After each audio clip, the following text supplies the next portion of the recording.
చదవండి.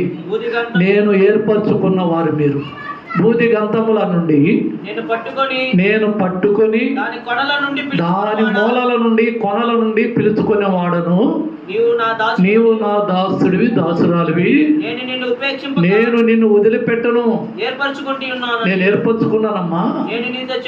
నేను నీతో చెప్తున్నా, నీకు తోడై ఉంటాను. భయపడమాక, నేను నీకు దేవుడను. దిగులు పడమాక, నేను నిన్ను బలపరుస్తాను. దేంతో బలపరుస్తాడంటే ఆ కింద వచ్చిన చదవండి. నీకు సహాయము చేయవాడను నేను. అది నీతి అనే నా చేతితో నిన్ను ఆదుకుంటును గాక. దేంతో ఆదుకుంటాడంట? నీతి అనే ఆయన హస్తం నీ దగ్గరకు వచ్చింది. ఈ 2025 సంవత్సరం నమ్మిన వారి గట్టిగా చప్పట కొట్టి దేవుని నీతి అనే ఆయన హస్తము, నా నీతి అనే నా దక్షిణ హస్తముతో నిన్ను ఆదుకుంటా. ఏం పోలిపోయావో, ఏం పోగొట్టుకున్నావో ఆదుకునేవాడని నేను. నీకై నువ్వు రాలా. ఎక్కడెక్కడ మూలలో, లోకంలో, శాపంలో, బంధకాల్లో పడి ఉన్న నిన్ను నేను ఆ కొనల నుండి పిలుచుకున్నాను. భయపడమాక, నా చెయ్యి నీకు తోడుగా ఉండను గాక. హల్లెలూయా. 42వ అధ్యాయము 5-9 వచనాలు. 42వ అధ్యాయం యెషయా గ్రంథమే తీసి పెట్టండి. మైక్ ఆన్ చేసిన చదవయ్యా. ఆకాశములను సృజించి వాటిని విశాలపరిచి భూమిని అందులో పుట్టిన సమస్తాలు. అంటే మనం కూడా భూమిలో పుట్టామా, నీళ్ళలో పుట్టామా? మనం భూమిలో పుట్టామా, ఆకాశంలో పుట్టామా? భూమిలో పుట్టిన సమస్తాలంటే నిన్ను, నన్ను, మన అందరినీ కూడా ఆశీర్వదించి భూమిని అందులో పుట్టిన సమస్తమును పరిచి దాని మీద ఉన్న జనులకు ప్రాణమును దానిలో నడుచు వారికి జీవాత్మను ఇచ్చుచున్న దేవుడైన యెహోవా ఇలాగ సెలవిస్తున్నాడు. దేవుడైన యెహోవా ఈ యొక్క 2025 సంవత్సరం ఒక మాట చెప్తున్నాడు. ఏమని? గుడ్డివారి కన్నులు తెరుచుటకును నేను వచ్చింది ఎందుకో తెలుసా? గుడ్డివారి కన్నులు తెరస్తా, బంధింపబడిన వారిని విడిపిస్తా, వెలుపలికి తెచ్చుటకును చీకటిలో కష్టాల్లో బాధల్లో ఉన్న వారిని, బందీ గృహంలో అప్పుల సమస్యలో ఉన్న వారిని నేను విడిపించడానికి నిన్ను పిలిచిన యెహోవానగు నేను నీతి విషయంలో నిన్ను పిలిచి నీ చేయి పట్టుకున్నాను. హల్లెలూయా. నీతి అనే ఆయన హస్తము నిన్ను పట్టుకుంటే నిన్ను ఏది బంధించగలదు? దేవుడు నీకు తోడై ఉంటే నీకు శత్రువు ఎవరు? నీకున్న బలహీనత ఏదో నేను తీసేస్తానన్నాడు. నీకున్న సమస్య అంటూ నేను తొలగిస్తాను. అది ఏదైనా సరే ఆయనకు అసాధ్యమైనది లేదు. మరి నువ్వు ఎందుకు భయపడుతున్నావు? ఇప్పుడు ఏం బిడ్డ సాక్ష్యం చెబుతూ ఆ అమ్మాయి ఏడుస్తుంది, వాళ్ళ చెల్లెలు ఏడ్చింది, నేను ఏడ్చిందని వాళ్ళు ఏమొస్తుంది? ఏమి రాదండి. కానీ మానవ సంబంధాలుగా, రక్త సంబంధాలుగా అవి ఆటోమేటిక్గా వద్దన్నా కానీ వస్తాయి. ఆ ఏడిస్తేనంట ఆ నీళ్లు దాకా కొంత వేదన కొంచెం భారం తగ్గద్దంట. లేకపోతే ఇది హృదయాలు ఉండి పలు విధాలుగా దాన్ని నాశనం చేస్తుంది, అల్లకల్లలో అయిపోతుంది. ఎప్పుడైతే మనం ఏడుస్తామో మన కన్నులో ఏమైనా నీళ్లు కారుతాయో అది మనలో ఉన్న భారాన్ని తగ్గిస్తుంది, అది మళ్ళీ వస్తాయి. కానీ నీతి అనే దేవుడి హస్తము నిన్ను పట్టుకొని నడిపించును ఈ 2025 సంవత్సరము. హల్లెలూయా. 45వ అధ్యాయము 3-4 వచనాలు. యెషయా గ్రంథం 45వ అధ్యాయము 3-4 వచనాలు. పేరు పెట్టి నిన్ను పిలిచిన ఇజ్రాయేలు దేవుడనైన నేను యెహోవాను నేనే అని నీవు తెలుసుకొనున్నట్లు మీరు ఈ సంవత్సరము ఆ దేవుడు గొప్ప దేవుడు, ఆ మందిరంలో చేసిన వాగ్దానాలు నెరవేర్చే దేవుడని ఇంకా కాసేపట్లో మీరు వాగ్దానాలు తీసుకోబోతున్నారు. అపనమ్మకంతో వాగ్దానాలు తీసుకోమాకండి, అవిశ్వాసంతో వాగ్దానాలు తీసుకోమాకండి. నా దేవుడు నీతిమంతుడు.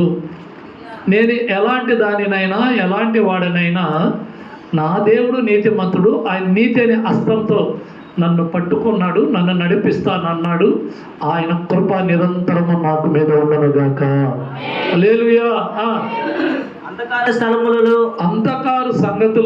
అంధకార స్థలములలో ఉంచబడిన నిధులను రహస్య స్థలములందు మరుగైన ధనమును నీకు ఇచ్చేదను. నీకు చెప్పరా, దేవుడు నీకు ఇస్తున్న వాగ్దానం. అంధకార స్థలములను మరుగైన స్థలంలో దాచబడి ఎవరిలో సంపాదించి దాచిపెట్టి ఉంటారే అవన్నీ నీకు ఇస్తాడంట ఆయన. ఈ లోకంలో అది కాదమ్మా, పరలోక సంబంధం ఆశీర్వాదాలు. అందులో ఈ లోకంలో కూడా నీ అవసరాలు తీరుస్తాడు, నీ అక్కర్లు తీరుస్తాడు, కానీ నీ కోరికలు తీర్చడు. ఇది పెద్దవాళ్ళు అట్లా ఏం కోరికలు అవి అవి మాత్రం అడగమాకండి. నాకు కారు కావాలి, నాకు బంగ్లా కావాలి, నాకు 5 ఎకరాల పొలం కావాలి, నా బిడ్డకి మంచి ఐఏఎస్ ఆఫీసర్ రావాలి, మంచి కోడలు, ఈ అడగమాకండి. నీ చిత్తమే జరగచ్చయ్యా, నీ చిత్తమే జరిగి. ఎందుకంటే బతికున్నాం, నీ హస్తంలో పట్టుకున్నావు, బతికించుకున్నావు, విమోచించుకున్నావు, ప్రతి విధమైనటువంటి ఆశీర్వాదాలతో నింపుతానన్నావు. రహస్య స్థలంలోనూ అంధకార స్థలంలో నిధులను ఇస్తానన్నావు. ఎందుకంటే నాకేం కావాలయ్యా, నేను నీ సొత్తుగా బ్రతుకుదునగాక. హల్లెలూయా. 54వ అధ్యాయము 8 నుంచి 14 వచనం దాకా. యెషయా గ్రంథం 54వ అధ్యాయము 8వ వచనం నుంచి 14వ వచనం దాకా ఇలా రాయబడి ఉంది. మహోద్రేకము కలిగి నాకు అప్పుడప్పుడు కోపం వస్తుంది. నిమిషం మాత్రము నీకు నేను వచ్చినప్పుడు దేవుడు అంటున్నాడు, ఏనాడమ్మా నాకు కోపం వస్తుంది, వచ్చినప్పుడు తిట్టేస్తాను నేను. దేవుడు అంటున్నాడు నాకు అప్పుడు మహోద్రేకం కలగద్ది, అది ఒక నిమిషమే. మళ్ళా నేను ఆలోచిస్తా, ఎందుకు తిట్టానా, ఎందుకు అడిగానా, అయ్యో ఆ బిడ్డలు ఎంత బాధపడ్డాను. ఒక సేవకుడుగా, ఒక తాత్కాలిక మనిషిగా నాకింటే ఆయన అంటున్నాడు నేను కూడా కోప్పడతా. మహోద్రేకము ఎట్టంటే చిన్న కాదు, భయంకర మహా ఉద్రేకము కలిగి నిమిషం మాత్రము నీకు మాత్రమే నిన్ను విముఖుడనైతిని, దూరమై ఉంటా. నిత్యమైన కృపతో నీకు వాత్సల్యము నీకు ప్రేమ చూపిస్తా అని నీ విమోచకుడకు యెహోవా సెలవిచ్చుచున్నాడు. విమోచకుడైన దేవుడు చెబుతున్న మాట ఏంటో తెలుసా, నేను కోపడతా నీ పరిస్థితులను బట్టి, నీ వ్యవహారాన్ని బట్టి. అయితే శాశ్వతమైన కృప నీ మీద ఉంచుతాను ఆయన. హల్లెలూయా. ఈ 2025వ సంవత్సరం ఆయన ఎందుకు ఇది దూరం చేశాడు, ఆయన ఎందుకు ఈ బాధలు పెట్టాడు, ఆయన ఎందుకు ఎడబాటు చేశాడంటే నిత్యమైన కృప నీ మీద చూపును గాక. చదవండి. నోవాహు కాలమున జలప్రలయమును గురించి నేను చేసినట్లు చేయుదును, ఇక చేయుదును. జలములు భూమి మీదకి ఇకను పొర్లు రావని, ఇక రావు. నోవాహు కాలమున నేను ఒట్టు పెట్టుకున్నట్లు నీ మీద కోపముగా నుండినయు, నీ మీద నేను కోపంగా నుండినని నీ మీద కోపముగా నుండననియు నిన్ను గద్దింపనని. ఆ కోపాలు పోయినాయి. ఈ 2024లో మిమ్మల్ని ఏదన్నా అనుంటే, ఈ 2000 మీ మనసు లేదన్నా సేవకుడు పట్ల బాధ కలిగి ఉంటే, పులిపిట్ట మీద చేరి అడుగుతున్నా అవి ఇక మీదట ఉండవు. నేను మీ మనసులో ఏదన్నా నా మీద కోపం ఉంటే క్షమించండి. హల్లెలూయా, హల్లెలూయా. అట్ట ఆయన అట్ట అన్నాడు, ఈ అట్ట అన్నాడు, నన్ను అట్ట అన్నాడు, వాళ్ళని అట్టాను. ఒకవేళ ఉంటే ఉండొచ్చేమో. ఈ 2024లో మీ మీద ఉన్నటువంటి ఆ మాటల్ని 2025లో ఉండవు. ఒకవేళ ఏదన్నా తెలుసో తెలియక ఎవరి మీద కోపపడి అని ఉంటే క్షమించండి. ప్రభు చెప్తున్న మాట మళ్ళీ చదువు. నీ మీద కోపముగా ఇక మీదట నీ మీద కోపం ఇప్పుడు దాకా నీ మీద చాలా హింసలు పెట్టా. ఇక ఈ జల ప్రళయాల దాకా మిమ్మల్ని నేను చంపను, అవి భూమి మీద రావు. శాశ్వతమైన ప్రేమ నీకు చూపిస్తున్నా. ఇక మీద నేను కోపంగా ఉండను, నేను ఒట్టు పెడుతున్నా. హల్లెలూయా. పాస్టర్ గారు మీరు ఒట్టు పెట్టారు కదా, మేమేమైనా జీవించాను అన్నమాకండి, నమ్మలేరు. మా ఇష్టం వచ్చినట్టు జీవించాను మాకండి. ఆత్మీయంగా ఆలోచించండి. ఈ పై 7 వచనాలు అనుసరించి మీ ఇష్టం వచ్చినట్టు చేసుకోండి. పైన 7 మాటలు చెప్పాను. ఆ 7 అనుసరించి మీ ఇష్టం వచ్చి చేయమంటే మీరు నిద్రలేస్తే దేవుడు మందిరం తప్ప ఇంకోటి ఎతకరేకన. దేవునికి స్తోత్రం. ఏది చేసిన ముందు నేను ఏసైకి చెప్పి వస్తానంటాడు. ఎక్కడ పోవాలో ముందు ఏసై పర్మిషన్ తీసుకుంటానంటారు. మీరు ఎవరికి మాట్లాడాలన్నా రేపు ఆదివారం కదా, నువ్వు ఎంత ఇచ్చినా నేను. మా దగ్గర బంధువు చనిపోయాడు. ఇద్దరు కొడుకులు చనిపోయారు. మంచి ఆస్తి, శ్రీహరికోటలో జాబు, సుబ్రహ్మణ్యం ఆయన పేరు. మంచి పిల్లకలు చక్కగా ఉంటారు. ఇద్దరు బిడ్డలు చనిపోయారు. ఒకటి ముందు చనిపోయాడు, మళ్ళీ మొన్న ఒకటి చనిపోయాడు. ఆదివారం రోజు కార్యము రావాలని నాకు చెప్పడానికి వెళ్ళిపోయి మా తమ్ముడు చెప్పారు. వాడు అప్పుడే చెప్పాడు నన్ను అడుగుంటే, ఆదివారం ఆయన రాడు. బంధువులు రక్త సంబంధం వాళ్ళ ఇంట్లో వాళ్ళు చచ్చినా కానీ ఆయన రాడు ఆదివారం. నేను చెప్పను ఆదివారం అన్న రాడు. ఎందుకు చెప్పగలిగాడు? ఇదికి ముందు ఇలాంటి ఎన్నో శుభకార్యాలు అశుభకార్యాలు జరిగినా, నా రక్త సంబంధం నా తోబుట్టులో జరిగినా నేను పోను, నా ఇంట్లో వాళ్ళకి పానీలు. ఆదివారము నేను నా కాదు, నా సొత్తు కాదు, నా ఇష్టం కాదు, దేవుడి చిత్తం. నువ్వు కూడా అలాంటి అలవాటు చేసుకుంటే ఆదివారం తుచ్చమైన వాటి కొరకు పరిగెలడమాకండి. హెచ్చరిస్తున్న మాటలు విని వెనకబడమాకండి. రోషము కలిగిన వాడు నీ దేవుడు తగిన సమయంలో నిన్ను హెచ్చిస్తాడు. జాగ్రత్త. ఆయన అంటున్నాడు, నేను ఇక మీద కోపడను, మిమ్మల్ని శిక్షించను, జల ప్రాణంతో నాశనం చేయను, నేను ఒడ్డు పెడుతున్నా. పర్వతములు తొలగిపోయినను మెట్టులు తద్దరిల్లును, నా కృప నిన్ను విడిచిపోదు. నా కృప నిన్ను విడిచిపోదు. హల్లెలూయా. ఎన్ని కష్టాలు వచ్చినా, ఎన్ని బాధలు వచ్చినా, మీరు నాకు దూరం అయిపోయినా, మీరు నన్ను అసహించుకున్న నా కృప మాత్రం మీకు తోడుగా ఉండును గాక. ఆ కృప ఎలాంటి కృప? అది శాశ్వతమైన కృప, ఎడవని కృప, ఎడబాయని కృప. నా యేసయ్య నీ మీద చూపిస్తున్నాడు. ఈ 2025 వాగ్దానం సిద్ధపడ్డావా? కనీసం పొద్దు నుంచి అయినా ఉపవాసం ఉండి, ప్రభువా నీ వాగ్దానం తీసుకోవడానికి ఈ 2 గంటలు 3 గంటలను ఉపవాసం ఉంటాను. ఎంతమంది వచ్చారో నాకు తెలియదు. ఒక్క ఆమె చెయ్యెత్తింది, ఇద్దరు. ఇది నమ్మశక్యంగా పొద్దు కాఫీ కూడా తాగలేదా? ఇప్పుడు కాఫీ కూడా తాగలేదు అన్నాడు. చేయలేదు ఎత్తమండి. మేము కాఫీలు కూడా ఏం తాగలేదయ్యా, నేరుగా ప్రభు కోసం వచ్చామన్నాడు. చేయలేదండి. అన్ని చేతులు దిగిపోయినాయి. 1 2 3 4 5 6 చేతులు ఎత్తారు. వాళ్ళతో మనల్ని కూడా దేవుడికి జ్ఞాపకం చేసుకున్నాడు గాక. Praise the lord. 57వ అధ్యాయం 18 19 వచ్చినారు. ముగించేస్తాను. 57వ అధ్యాయము యెషయా గ్రంథం. నేను వారి ప్రవర్తనను చూచి అది నేను దేవుడు అంటాడు, ఈ 2024 మీ ప్రవర్తన చూశాను నేను. వారిని స్వస్థపరచుదును. నేను వాళ్ళ ప్రవర్తన చూశాను. వాళ్ళు ఇప్పుడు దాకా కష్టాలు పడ్డారు, బాధలు పడ్డారు, ఈ శ్వాసలో తోలిపోలేదు. నేను వాళ్ళని బాగు చేస్తా, వాళ్ళని నడిపిస్తా. వారిలో దుఃఖించు వాళ్ళు ఎవరైనా బాధపడుతుంటే ఓదారుస్తా. వారిలో కృతజ్ఞతా బుద్ధి పుట్టి. అయితే నేను చెప్పేది కదా, దేవుడు మీకంట ఒక బుద్ధి పుట్టద్దంట. ఏం బుద్ధి అది? ఏం బుద్ధి చెప్పండి అందరూ. ఏం బుద్ధి అంటే పరమ ఏం బుద్ధి? ఏం బుద్ధి పుట్టిస్తాడు? వాక్యాలు చెప్తుంది, వారికి నేను కృతజ్ఞతా బుద్ధిని పుట్టించుచు దూరస్తులకును. ఇప్పుడు దాకా మందిరాలకు దూరం అయిపోంటారు. ప్రభు నమ్మనుడు కొందంటారు. దూరస్తులకును సమీపస్తులకును దగ్గరున్న మీకు నాకును సమాధానమని చెప్పి నేనే వారిని స్వస్థపరిచెదను. హల్లెలూయా. ఈ 2025 సంవత్సరం దేవుడు నీకు ఇస్తున్నటువంటి మాట, నేనే మీకు కృతజ్ఞతా బుద్ధి పుట్టిస్తా. మళ్ళీ చెప్పక తప్పదు. 9 గంటల కంటే 10 గంటలకి 10 గంటల 11కి వచ్చేటువంటి నీకే అసహించి ఎందుకు నేను అనిపించుకోవాలి?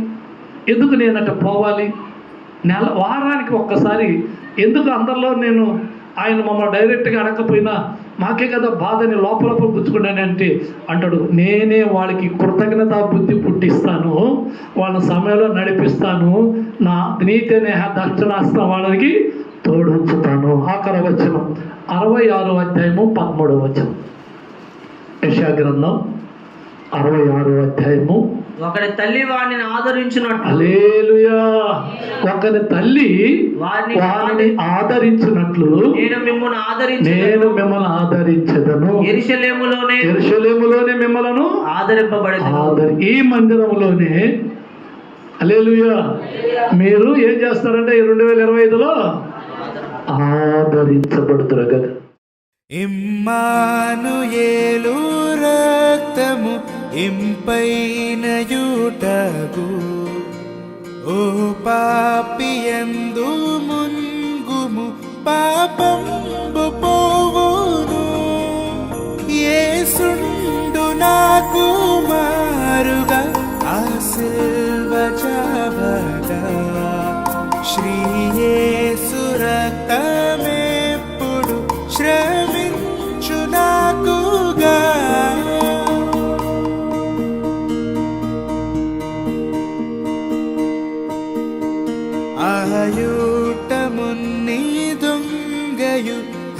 పరిశుద్ధుడాయేను. నేనట్టి పాపినిప్పుడు నేనందు మున్గుదు. యేసుండు నాకు మారుగా ఆ సిల్వ చావగా. శ్రీ యేసు రక్తమెప్పుడు శ్రమించు నాకుగా.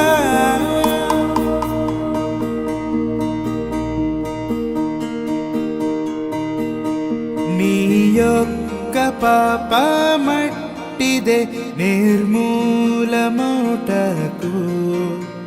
రక్షించు గొర్రె పిల్లని రక్తం చాలును.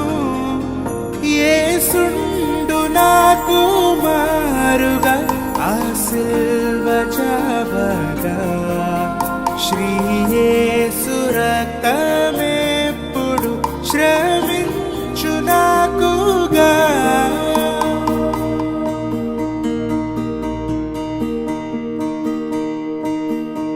నానాధు రక్తమందున నేనమ్మియుండినన్. నా దేవుని నిండు ప్రేమ నేనిందు చూచేదన్. యేసుండు నాకు మారుగా ఆ సిల్వ చావగా. శ్రీ యేసు రక్తమెప్పుడు శ్రమించు నాకుగా.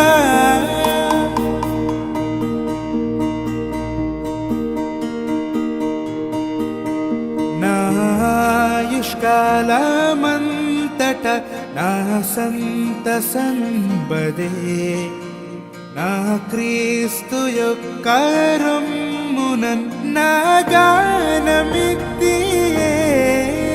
యేసుండు నాకు మారుగా ఆ సిల్వ చావగా. శ్రీ యేసు రక్త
యేసయ్యా నా ప్రాణమా ఘనమైన స్తుతిగానమా.